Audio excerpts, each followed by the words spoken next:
All right. So good evening, everyone. This is Michelle Collet, and my colleague Pam Flood and I are on the line, and we're expecting Cadence Atchison, who is our research librarian assigned to this program. So the three of us are your staff tonight. As soon as I get my queue back open, I will do some introductions of myself, and then Cadence is here. Excellent.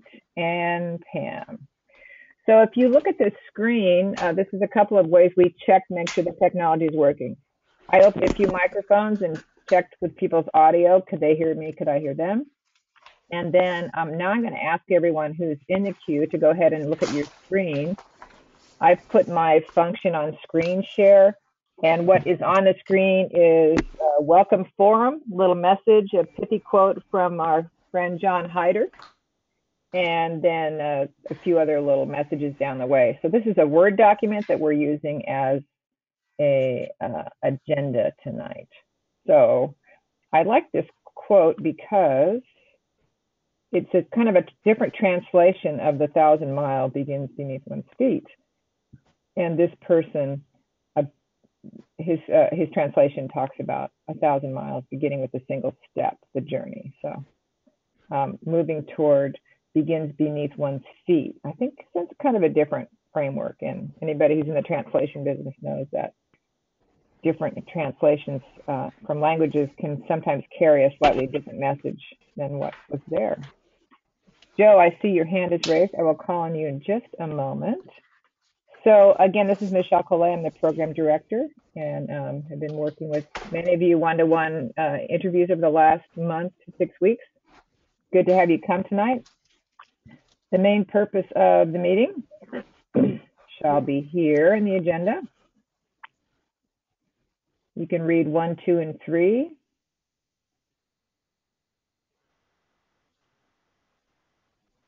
And again, half the purpose, I would say, of the orientation course is to familiarize everyone with the technology so that when the 801 opens in January, folks feel confident they can make the machinery go.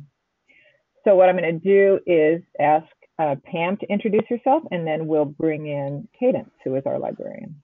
Pam, go ahead.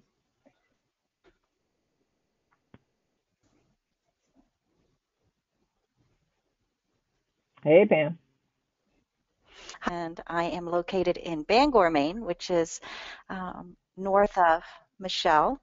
And I'm very excited to be here tonight. I will be leading the instruction in 801, and this will be the 4th or 5th time, I'm not sure, that I'll have participated in this course. So I'm really looking forward to connecting with each of you.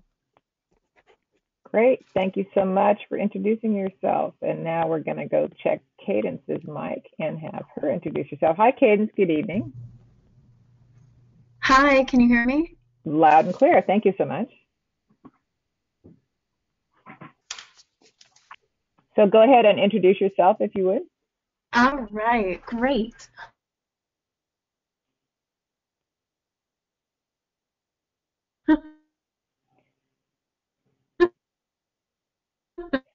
So Cadence, we're not getting your audio very clearly. So I'm Cadence Atchison.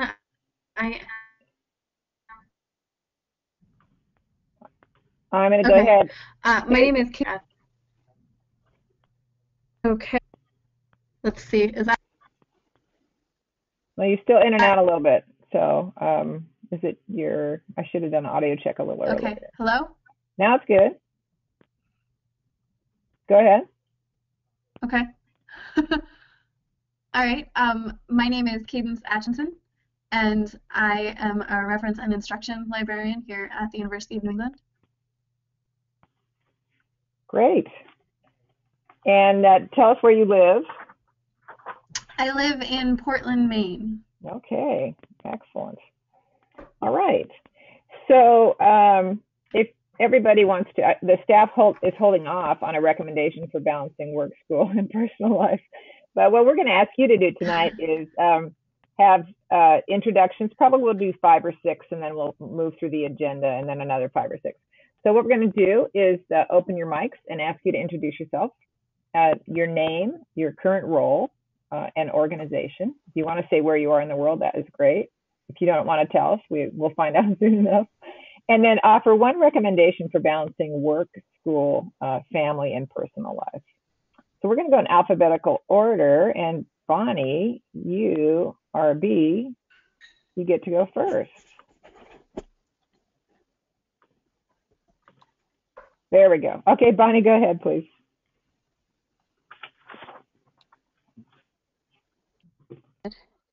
There we go. Go ahead. There we go. I'll make it fast. I'm Bonnie Blake. I live in Greenwich Village in New York. I love Maine.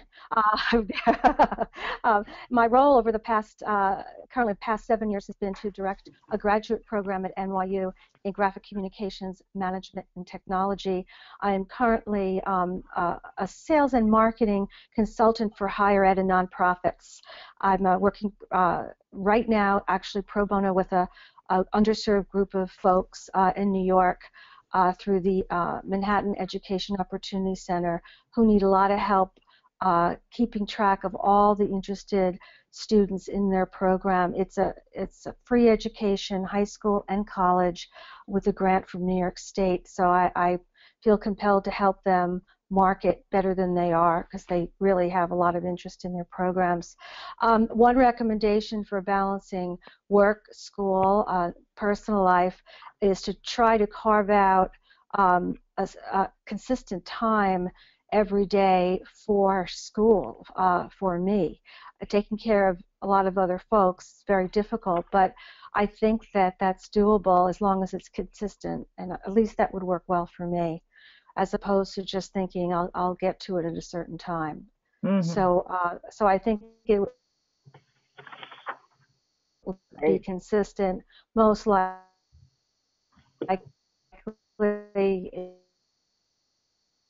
in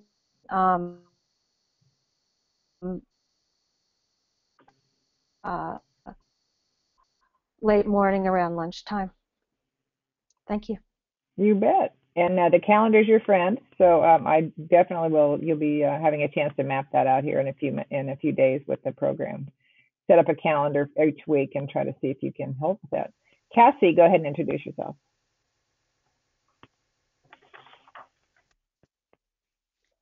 Hi, I'm Cassie Viette. I am a special educator. I live in Fitzwilliam, New Hampshire, but I work in Massachusetts. And I would say one of my recommendations for balancing work, school, and personal life is just setting aside time when you know that you have uninterrupted time for school. Being a special educator, running after-school programs, and taking care of my own 2 toddlers has been one of those things I've learned, is definitely setting aside time. Great, and you're very busy if you're managing little ones along with everything else. Thank you so much. No problem. All right, Christopher, you're up next here.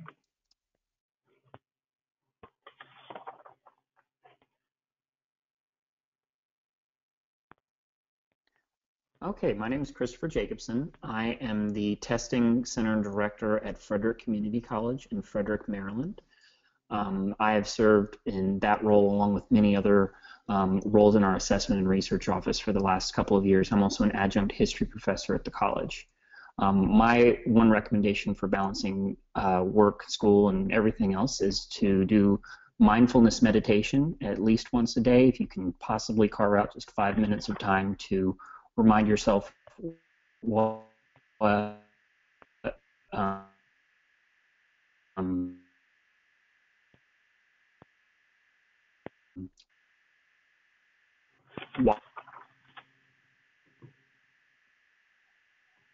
Chris, the good news is we got the mindfulness meditation, but we lost the last few words here. Why you're doing what you're doing, and to remind yourself that you can do it. Great. Thanks for pushing through. Yeah, 5 minutes of mindfulness. Reminding yourself that you are going to be successful and reminding yourself what's really important. Great. Thank you. Okay, David, go ahead, please.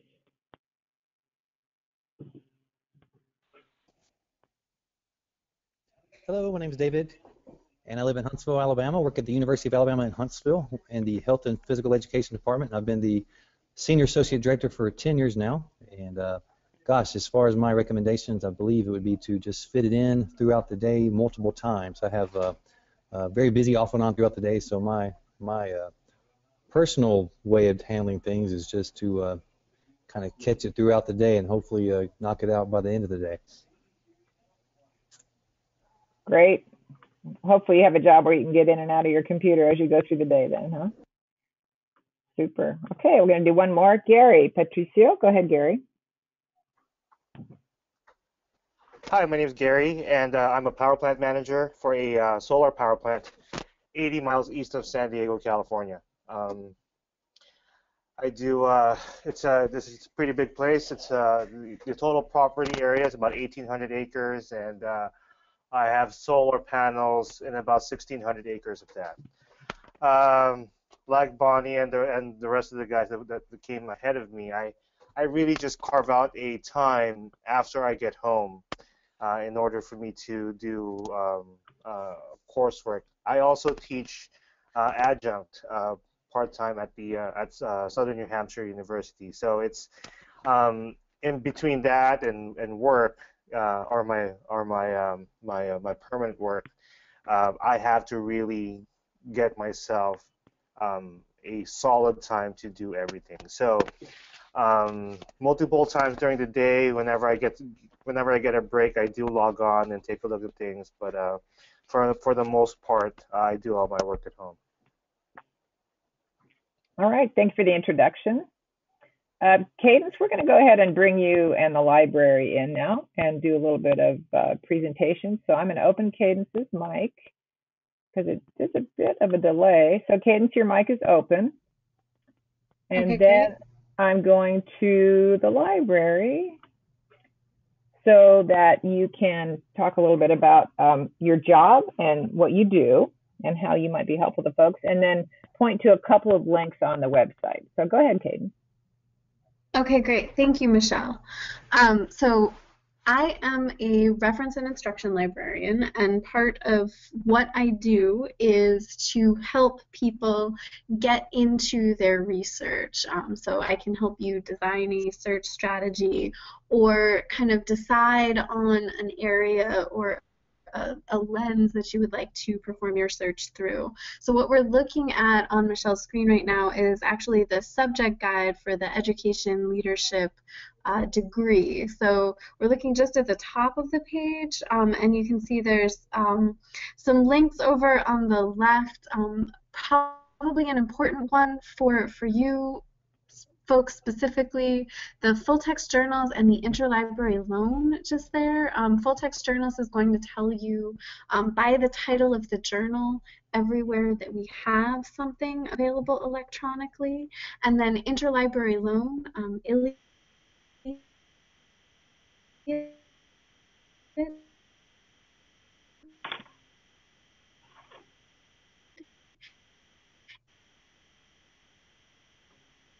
is going to get you items that we don't have electronically. So if you need a journal article and you can't find it in the full text, request for the journal article, and then it will be sent to you electronically. So there's no waiting for the hard copy of something to get mailed to you. Everything is done electronically, which is really nice.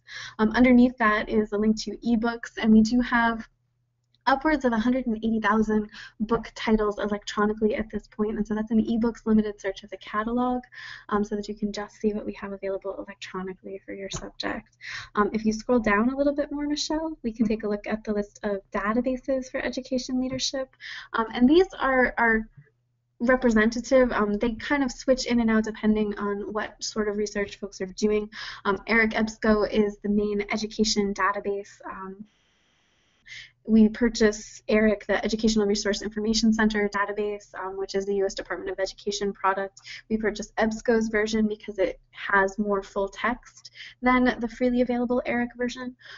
But getting to know the freely available ERIC version can be good too, because that will always be available to you because it's provided by the U.S. Department of Education. So that's something to keep in mind. And let's see, if we keep scrolling down, you can see there's a whole list of databases that you can take a look at. As you kind of get into your research, you'll probably find a couple that you really like. Yeah, the LexisNexis is always well regarded. And here's Soch Index. I'm not familiar with that one. And they may not be on this page. If we scroll back up, the full list of databases, index database watch for certain feature,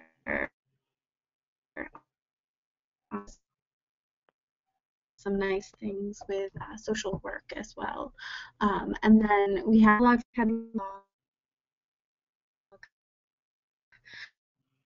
And if we do, there is full of the databases at this point. If you scroll up a little bit more, Michelle.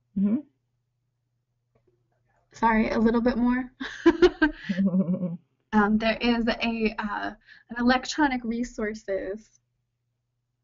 Thank you. So sorry, e-resources, not electronic resources. And underneath e-resources is the full list of our databases. So that's the full list. It's done alphabetically, and you can take a look at everything that we have there instead of just this small sub-listing. Underneath online students, there is a list of links that you may find helpful for things like performing an interlibrary loan for the first time or how to get a hold of someone. So those might also be useful things to take a look at. And I think that's probably everything I want to say. I don't want to take up too much of your time. Excellent. So we're so glad that you could come by tonight. Here's what I tell folks generally, Cadence, is you can hear from this first round of introductions, a lot of folks are already associated with a higher ed institution or even a K-12 system. That's pretty good. I always tell people if you have a great relationship with your home librarian, that's fabulous. It's wonderful to be able to walk in the door and make an appointment. But that we and your colleagues are available through regular hours, contacting you, and also the 24/7 librarian, which is very cool. Yes, yeah. Great. Okay, well, yeah, please don't hesitate to reach out if you have questions. I'm always happy to help. Thanks very much. All right, Ken, thanks for coming by. I appreciate it. Bye-bye. Okay, so we're going to do another handful of introductions and check with April, who came in. April, can you hear me?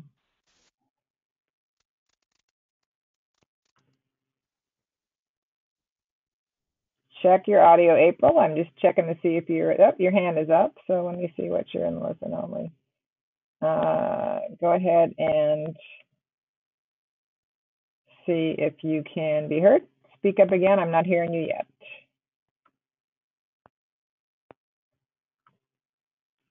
Okay, I'm going to come back and check on you in a little bit. Let's see. Christopher, go ahead, please. Yes, ma'am. I've introduced myself already once. I'd be happy I thought to do it you again. had. Did you introduce just to me or to the class? My note keeping isn't perfect here. I believe it was to the class. Okay, thank you. My notes are good. This list is alphabetical by first name, and it's a little hard to do the bookkeeping, so I apologize. Thank you for letting me know that. Janaya, can you hear me, please? Yes, I can hear you. Great. Can you go ahead and introduce yourself? Good evening, everyone. My name is Janaya Paris, and I reside in the Baltimore, Maryland area. I am currently the Early Learning Program Development Specialist for the Maryland State Department of Ed, and what falls underneath my title is the pre-K expansion that I'm sure many of you have heard about. Anything dealing with pre-K, so our state regulations, and also any type of curriculum reviews that take place. And my recommendation would be to lean on your support system, whatever that support system may be. For me, it's my mom and my husband, and so whenever they ask what they can do, I'm going to do my best to let them do it instead of trying to take it on and do it all myself. Great advice. I'm writing it down so I remember to do the same thing. Thanks, Janaya. All right. Let's see. Joe, how are you doing? Joe Zagerman. We have two Joes, so we'll start with Joe Z. Thank you for coming on board tonight, Joe. Can you hear me okay? Loud and clear. Go ahead and introduce yourself.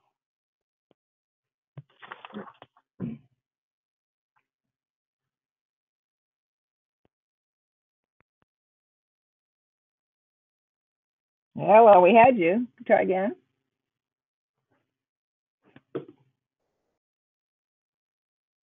Hey, Joe.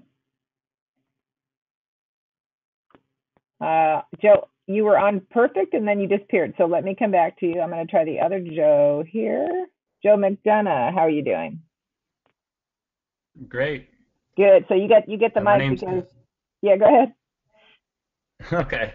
My name's Joe McDonough. I'm an elementary principal in Canton, New York. I'm actually from Cumberland, Maine originally, and I heard Susie Robbins, I think, say that that's where she is, so we'll have to talk some other time.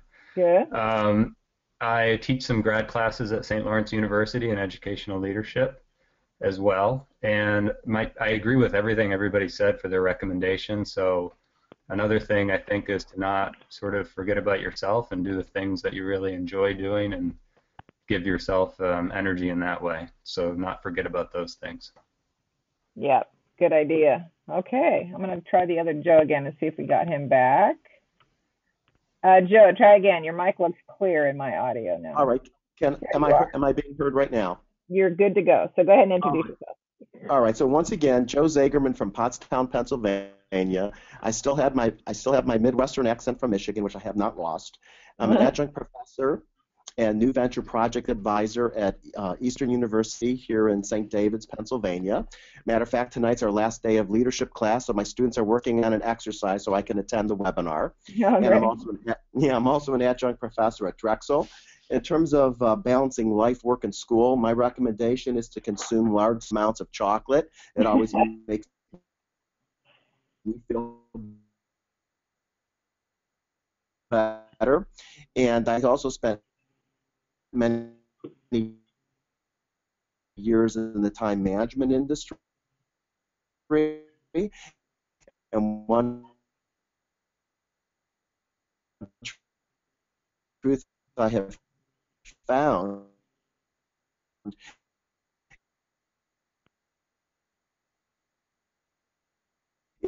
is that every day we have a magic 3 hours of time, and we really want to make sure that's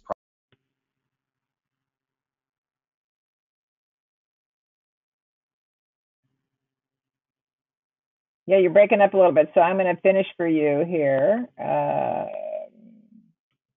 Whoa. Okay. Magic 3 hours of time. That's what I heard from Joe. And I'm going to mute you, Joe. We got the very end. And the last thing I just said. Okay. Sorry. All right, Julie, go ahead, please.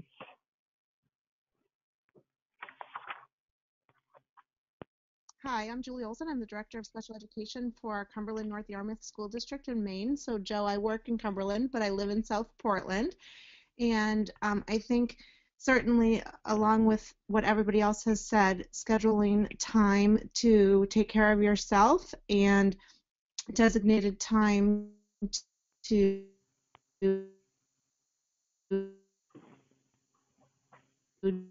do coursework makes good sense moving forward.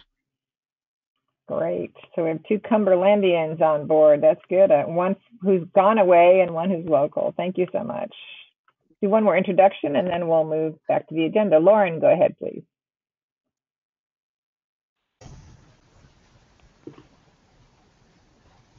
Hi, can you hear me? Yes, very well, thank you. Hello? Yeah, you're good. Can you hear me? Oh, great. Yeah, go ahead. Yes, I can. It's just a little bit delayed.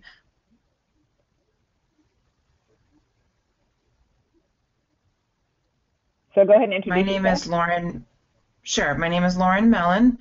I live in Taunton, Massachusetts. I work in Plymouth, Massachusetts. I am a special educator. I run an autism program at a public high school, Plymouth South High School. And I guess my advice would be, going along with what everyone's saying, is make time for yourself, even if it's just 15 minutes to half an hour a day, whatever your hobby might be, just to release some stress and make sure to rebalance yourself on a daily basis. Great, good advice. Thank you so much. My cousins live in South Weymouth, so they're right in your neighborhood over there. My dad was raised in Dorchester, so we're sort of local. All right, Pam, let me get your mic open.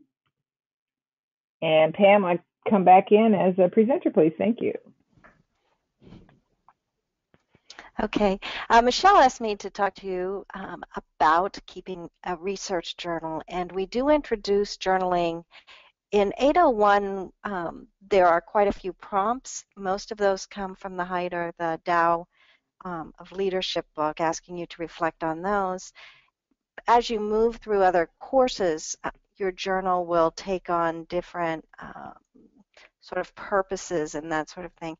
What's interesting is I'm just finishing up a class now, which is a qualitative research class, and the students were asked to go back and pick out journal entries that indicated their growth and development.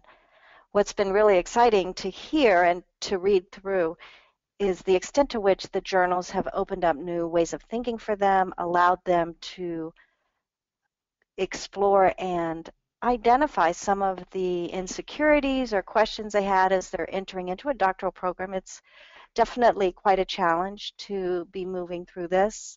It's exciting and intellectually stimulating, and so to be able to hear them or read through their journals and just the extent to which this has expanded their thinking. What's interesting for us as journalers in today's world is that you can either keep an electronic version, however, some people still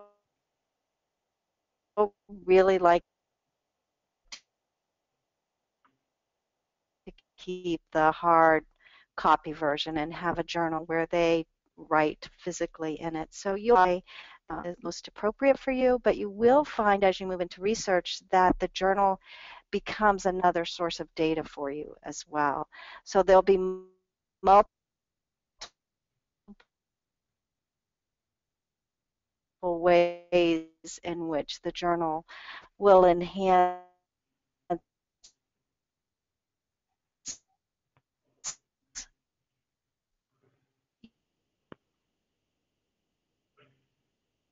your personal, your professional, and your are very telling in terms of add about.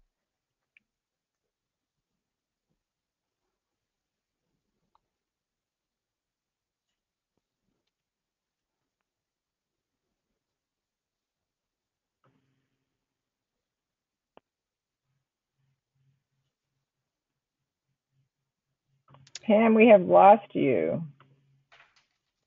So I'm going to go ahead and close your mic and come back to you. I'm going to leave your page up, do a few more introductions, and let you check your audio. There's some delay shaping up in this webinar, and I don't think it's people's technology. I think it might be the sunspots or something. April, I'm going to try you again. Let's see if we can hear you. April, go ahead and speak up. Hello, April. Your audio is not quite right because your icon has got a gray flash through it. So you may want to drop out and come back in. I'm going to offer you that bit of advice. And then I'm going to go down to Mike. Mike Wilbur. Mike, can you say something? Well, good evening, everybody. It's truly good to be here with everyone. I am living in Wilmington, Delaware, and I teach at a correctional institution, Howard R. Young, which is a level 5 prison. It houses male inmates, and I currently am teaching adult basic education. I have taught the juveniles, and I have. I'm currently involved in developing a feeder education group in the two largest dorms in the prison, the feeder groups being adult basic education, feeding into the education department's GED program. I have spent almost 40 years in industry and finally found out what I really want to do in life. So this is my second career, and it's a wonderful career. I'm very much into the philosophy of total quality management, and I'm hoping to be able to do some sort of research and implementation of total quality management in the dorms that I'm working in. As far as how do we begin, how do we survive kind of thing, I think it's important every day that we acknowledge that we have arrived at a very special place that not many people are able to get to, and that's working in a doctoral situation. And as someone said earlier, we can do this, and even more, I would like to say we will do this. And I'm looking forward very much to working with everyone. This is just a wonderful opportunity, and as far as time management, for me, I need to carve out specific niches of time when, on a daily basis, here I am, this is what I have to do, and I guess the regimentation of doing it on a daily basis, day after day after day, is how I can best survive. Great. Thank you so much. You're welcome. All right. Peter, let's try you and see how we're doing there. Can you speak up? Did you hear me? Yeah, very well. Thank you. Excellent. My name is Peter Gray. I'm the Assistant Superintendent of Schools, Public School Systems in Carver, Massachusetts, which is about 18 miles from the Sagamore Bridge, which means I'm close to the Cape. I live in Hampton Beach, New Hampshire, which, if you know geography, you'll know that I'm on a 2-hour commute every day one way. I just left a legislative hearing in Fall River, so I'm actually on my iPhone driving by the Boston Garden, and I'm looking forward to the classes. And my advice, as well as everyone else has been sharing everything, is I was very pleased to find that one of our textbooks was on audible.com, so my commute now is being augmented by listening to one of our textbooks, and that seems to fill two voids. One is my my unlimited time on the road, as well as getting me up to speed and giving me some more time to do some of the online coursework that I'm looking forward to doing. So that's my story. Great. I can't believe you drive 2 hours. Holy cow. Woo! All right. Vote well and often. Okay, let's get our other, Susie, you're back in here. Good evening, everyone. I'm Susie Robbins, and I'm an assistant principal in a 600-student elementary school in Cumberland, Maine. And I think, for me, organization is key to keeping a balance in my life. Wow, that's pretty efficient. All right. Thanks, Susie. Appreciate it. Okay. I'm going to give one more shot to April here. She came back in on the phone. April, give us a try here. Wait a minute. Your thing's not unmuting. Yeah, so April, once you come in on the phone, then you have to actually go use your PIN number, which you're given, to get the audio. So it's not opening your mic yet. So give it another try. Stay on the phone and then go look where it gives you the audio pin. We're going to try to get Pam back in the loop here. Pam, let's try again. Okay, and maybe just raise your hand if you're not hearing me, and then I'll know. Okay. But Michelle charged me with talking to you about keeping a research journal, so I don't know when you lost me. If I'm repeating, I apologize. Journaling is a really important part of this journey. And in 801, a lot of your journaling will revolve around reflections around the Heider book, looking at the Tao of Leadership. There's just some really nice pieces that prompt deep reflection about becoming a transformative leader or evolving in that style of leadership. So throughout 801, you'll be maintaining a journal, and often at the end of the courses, you're asked to go back and reflect on your journal and read sort of some of the major turning points for yourself. So I'm doing that right now. I'm teaching a course 802, which is a qualitative research class.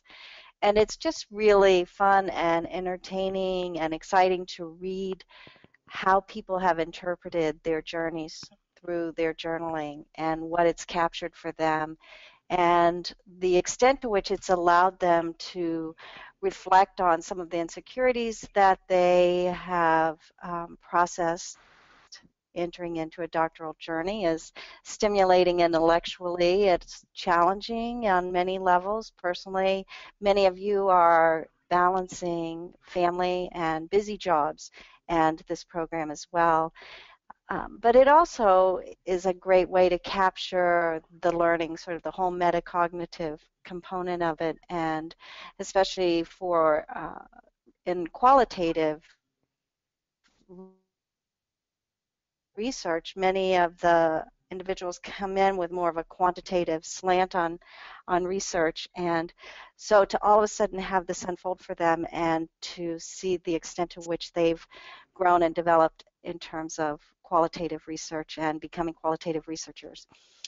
So the journal is a great place to capture those personal components of your own development.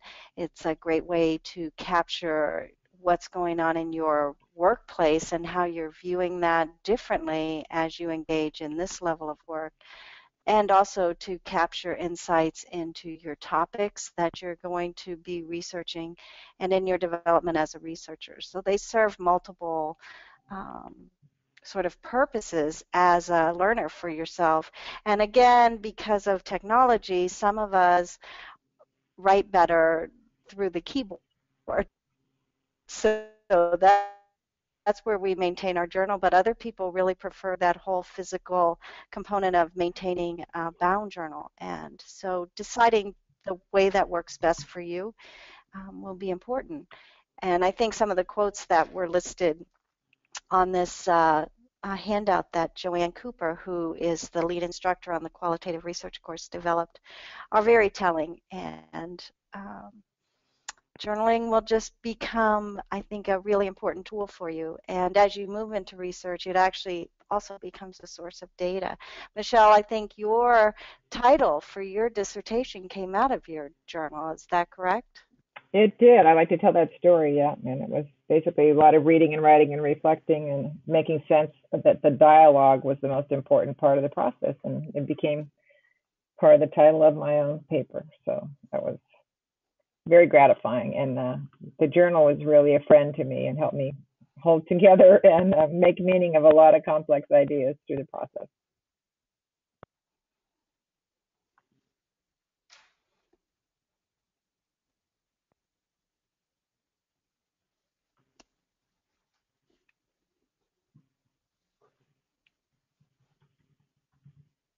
Is there anything else you'd like me to cover in terms of the journal, or is that? No, I think that gets us started. I guess the only other thing is that in each course there will be journal reflecting prompted, and some instructors will have you use it more formally in terms of completing assignments. Others will just remind you to keep up the good work, and it will vary depending on the instructor. But we do try to keep reminding folks to consider it part of the process, not an activity or an assignment, but really the engagement of the big ideas and the small ideas day in and day out, and kind of the glue that holds things together. So thank you. All right. If I missed your introduction, try the raised hand. I'm just reviewing my list one more time. April's in and out, so I'm going to go back and check for her in a few minutes. What we're doing now is thanking Pam for her introduction of herself and of the research journal.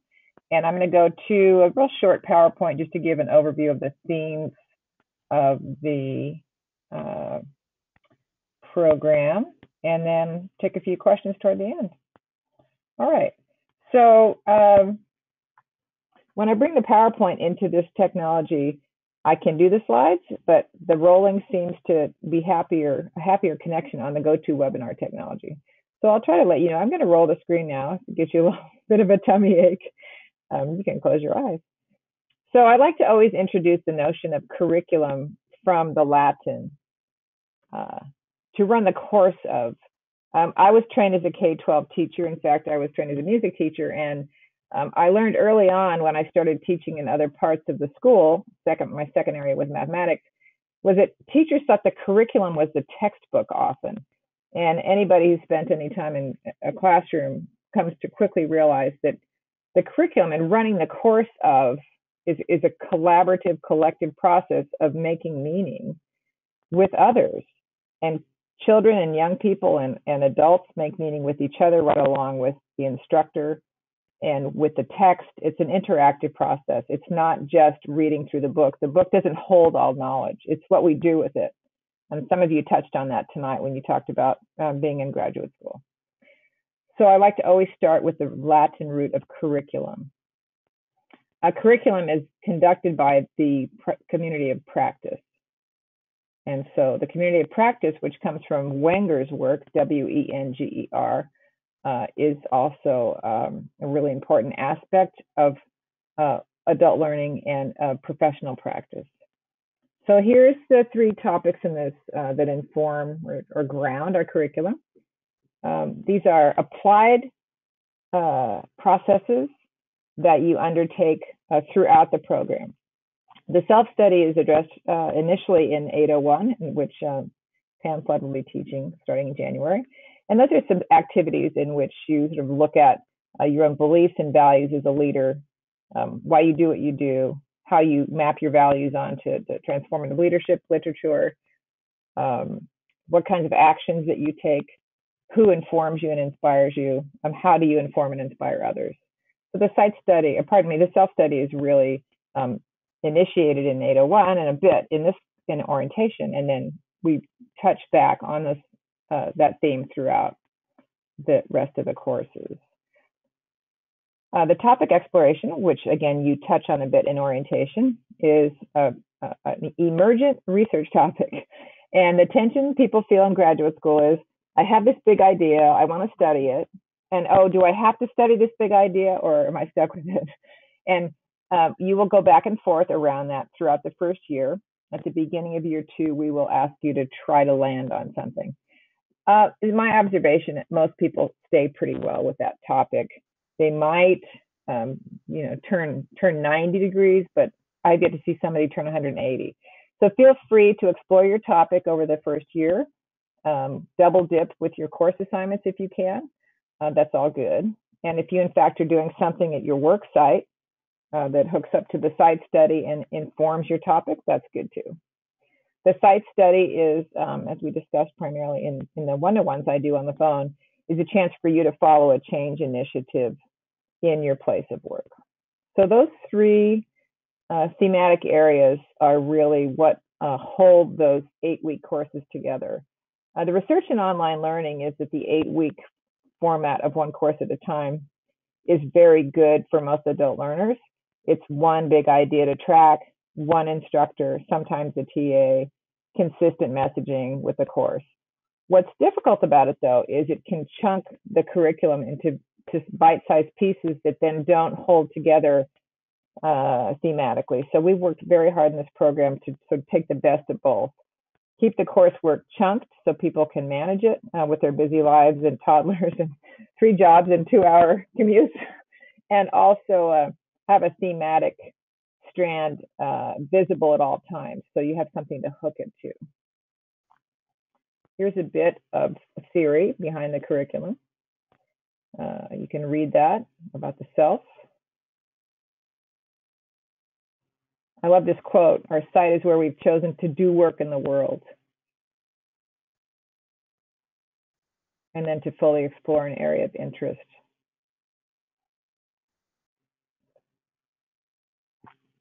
Here's a bit about the learning community of practice. Learning communities are really a big deal in K-12 right now, and to the point where some people are sort of fed up with it. you hear the word PLC, you want to run the opposite direction. When I was coaching in schools, I didn't use that acronym because I worked with a lot of teachers that were quite cynical about what really was a community of practice. So we can talk more about that as we go. If professionals have a common need or common challenge and convene themselves around it, that's a community of practice. And the relevance is what drives it, not that it's been mandated. So I think if you look at your own work site, you will see that. Here's another approach to the inquiry strands. Pam talked about structured reflections and journal keeping. Those occur throughout all the courses, primarily in the discussion board and postings, but also in the written papers. Site study generally takes place at your workplace. We do let folks know that if there's some political challenges or problems with fully exploring a change initiative at your site, and you need for some reason to step outside into your nonprofit involvement where you do volunteer work or something, check with the instructor about it. Most people find it really helpful to double dip with their day job, but there's always a need to pay attention to circumstances. The other thing that come up for site study is people change jobs during a 3-year program. The site study documentation is really only over 12 months. The likelihood that you'll change jobs or change roles is small. If it does happen, again, you can work with Michael Bowden in 805 or Pam Flood in 811 and take a second look at a project or a site study that might be a little more doable because of a changed circumstance. And the topic exploration is a little bit of text about that. All right. So here's some examples of what goes on with self-study. Journal keeping is one introspective activity. Synthesizing journal entries over the term. How is this working for me in terms of making sense of taking up a site study? You'll be prompted often to really think about the so what in terms of your own practice. We do quite a bit with leadership theory. We don't usually ask people to sort of memorize the 5 theories and spit them back out. What we'd prefer to do is have you become more fully cognizant of them or learn some new ones that you may not be as familiar with. Many of you have leadership formal background and are well practiced in leadership theory. The goal is the alignment. So given my values and beliefs, given what I do day to day, how does that fit with or diverge from leadership theory? And how can I use the theory I already know to inform my practice? And is there some new material or new dimensions of a familiar area that can serve me? I find this next one quite challenging in my day job, articulating my values and beliefs. I often associate the leadership work with the task, and sometimes I jump over the values and beliefs driving me to do the task. So I'm trying to become a little more disciplined about doing assignments along with you all and really thinking through more carefully my own decision making and processes sort of on the job related to beliefs and values. Inquiry generally is driven by your values, and you'll find that as you look at different topics or you look at different dimensions of one topic, your assumptions about leadership generally will play a role in how you make sense of that choice of a topic to study. So here's the site study strand. You'll be asked to do a site description in 801. The technology evaluation course is like a program planning or program evaluation framework where you look at the technology in your site, who has access, who doesn't. Is it equitable? Are there people in the in-group and the out-group? Is the technology serving the purposes to which it is put? Those kinds of questions. The change proposal, which is in 805, is when you do a formal proposal for a change initiative. Policy analysis, you look at a policy in your workplace, generally related to workplace health, mental and physical health, but can be something else. and do an analysis of that policy and how it may or may not be serving the clients and the workers. And the ethical leadership folks do look at the ethics and the decision making around work they're doing at their workplace. And then the 811, which is the bookend to 805, you'll do both a formative and slightly summative assessment of your change initiative over the 12 months. Did it carry forward the way you intended? Were people able to lead the work? Were you able to keep your funding or keep it on the boss's radar? All those kinds of questions will come up there toward the end. All right, and then here's the third strand. This is sort of how it goes. Primarily exploration during year one, literature review and exploration of a topic more deeply beginning year two. The proposal development and completion happen toward the end of 2 and the beginning of 3. And then the dissertation is the focus of year 3. So again, to see how the strands move, you'll see some products here. Topic exploration pre-proposal, the proposal itself, and the dissertation. You'll see a gap between 801 and 807. We will encourage you to read and to continue to gather resources to reach out to Cadence Atchison or to your home institutions librarian and continue to develop your understanding. That kind of reading, staying in the library over those months takes some discipline because you're doing assignments in other classes. So that's another framework, another way to look at it. You will do in 801 transformative leadership portfolio. This is a Google site that lives outside the context of the Blackboard course. Those of you that teach online or that are experienced with moving between the different platforms, we chose to build a Google site outside of the Blackboard because Blackboard courses are somewhat siloed and it's hard to get your stuff back out if you're a student. It's even sometimes tricky if you're the instructor. Some of you who teach fully online and graduate programs will be familiar with that.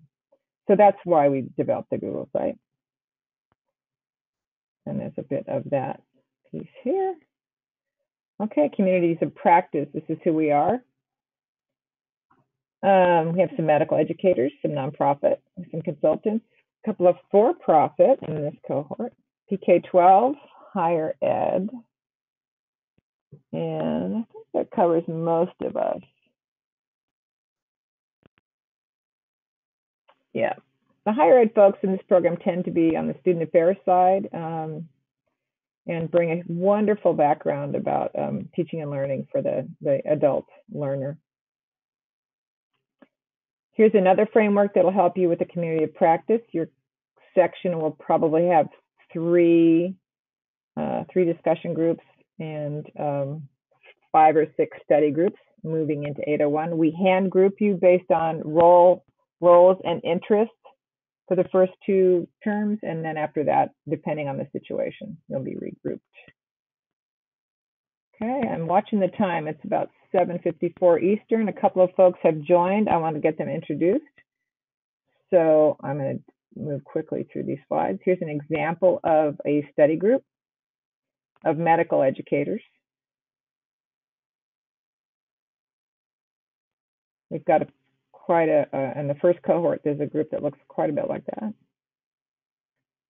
Here's how we set up, again, discussion groups and study groups.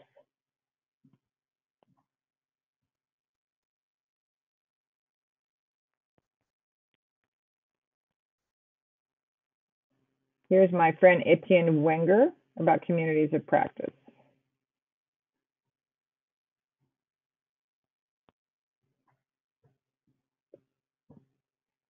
He uses language here, the domain, the community, and the practice. His stuff's very easily accessible on the internet, and I think there's a link in the course as well. So I encourage you to look at Jean Lave and Etienne Wenger's material. They now have a spiffy website and a business and all that jazz, but He's still a smart guy. All right. I'm going to put bell hooks on the screen. Let folks take a look at that quote, and I'm going to see if I can bring in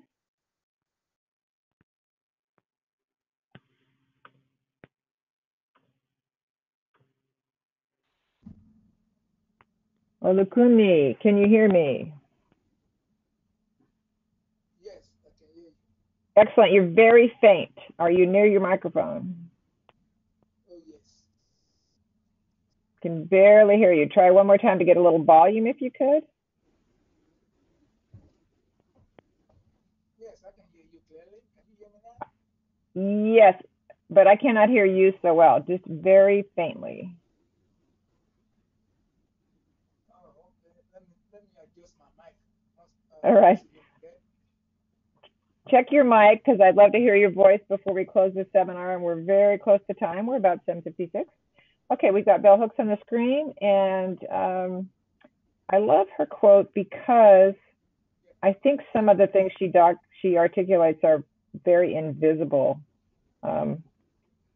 We as a society in the U.S. particularly do see race, or what we think is race and ethnicity, but other areas of perceived difference, class, even gender isn't always as obvious as it might be, one might think.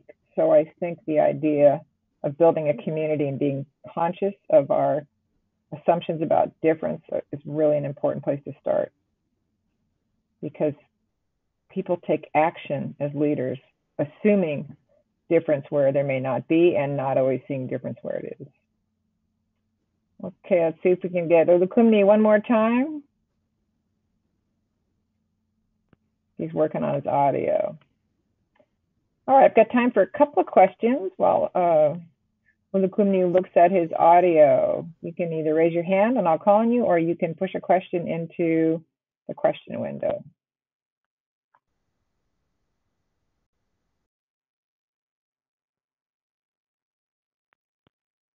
Okay, so we have, oh, Kathleen, you didn't get introduced. Kathleen, I see no icon for your audio, which is part of the reason I didn't call on you to introduce yourself. Can you send me a little note in the chat or question box, and I can see what to do with you, because I cannot turn your mic on because I cannot see it. So that may be what your question is about. Anybody else? Last call.